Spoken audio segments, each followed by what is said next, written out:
இந்த காலகட்டத்தில் 3ஆம் கர்நாடிக் வார் வந்தது.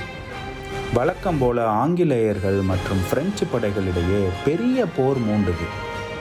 இந்த முறை பெரும்பாலும் சென்னையை மையமாக வச்சு வட தமிழகத்திலையும் வடக்கே மேற்கு வங்காளத்திலையும் தான் இந்த போர் தீவிரமாக நடந்தது.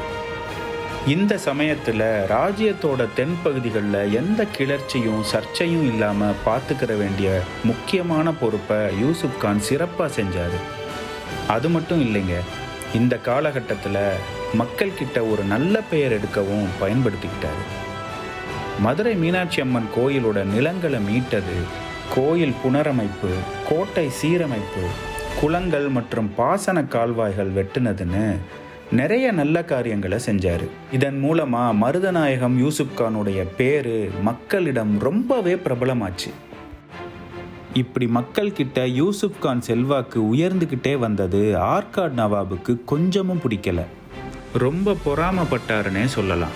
எல்லாத்துக்கும் மேலே யூசுப் கான் நேரடியாக ஆங்கிலேயர்கள்கிட்ட வரி செலுத்தினது நவாபுக்கு எரிச்சலை கொடுத்துச்சு. இவரை விட்டா நமக்கே ஆபத்தா போயிரும்னு நினைச்சாரு.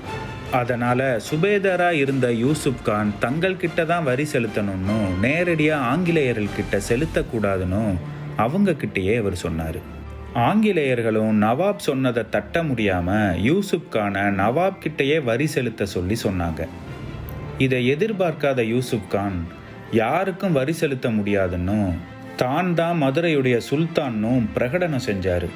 இது ஆங்கிலேயர்களுக்கு பெரும் அதிர்ச்சியை கொடுத்தது. இந்த சமயத்தில் 3ஆம் கர்நாடிக் போரில் ஆங்கிலேயர்கள் வெற்றி பெற்று பிரெஞ்சுக்கு இந்தியா மேலே இருந்த கனவுக்கு முடிவுரை எழுதிடுச்சு. இதற்கு பிறகு ஆங்கிலேயர்களோட கவனம் மதுரை மேலே திரும்பிச்சு. 1673 ஆங்கிலேய படைகளை மதுரைக்கு அனுப்புனாங்க. இதை எதிர்பார்த்து 27,000 படை வீரர்களை திரட்டி தயாராக இருந்தார் யூசுப் கான். இந்த போரில் மதுரை படைகள் ஆங்கிலேயர்களை வீழ்த்தி அதிர்ச்சி வைத்தியம் கொடுத்தது. இந்த தோல்விக்கு பிறகு ஆங்கிலேயர்கள் திட்டம் தீட்டி ஆற்காடு நவாப், தஞ்சை மராட்டியர்கள், திருவாங்கூர் சமஸ்தானம், ராமநாதபுரம், சிவகங்கை மற்றும் புதுக்கோட்டை சமஸ்தானங்களை ஒன்று சேர்த்து மதுரையை முற்றுகையிட்டாங்க. கடுமையான போர் நடந்தது. இந்த போர் 22 நாட்களுக்கு நீண்ட போராக தொடர்ந்தது. எளிதாக வெற்றி பெறலான்னு நினச்ச ஆங்கிலேயர்களுக்கு இது பேரதிர்ச்சியாக இருந்தது. இந்த வீடியோ பிடிச்சிருந்தா கீழே இருக்க லிங்கை கிளிக் பண்ணி இதனுடைய முழுமையான வீடியோவை பாருங்கள்.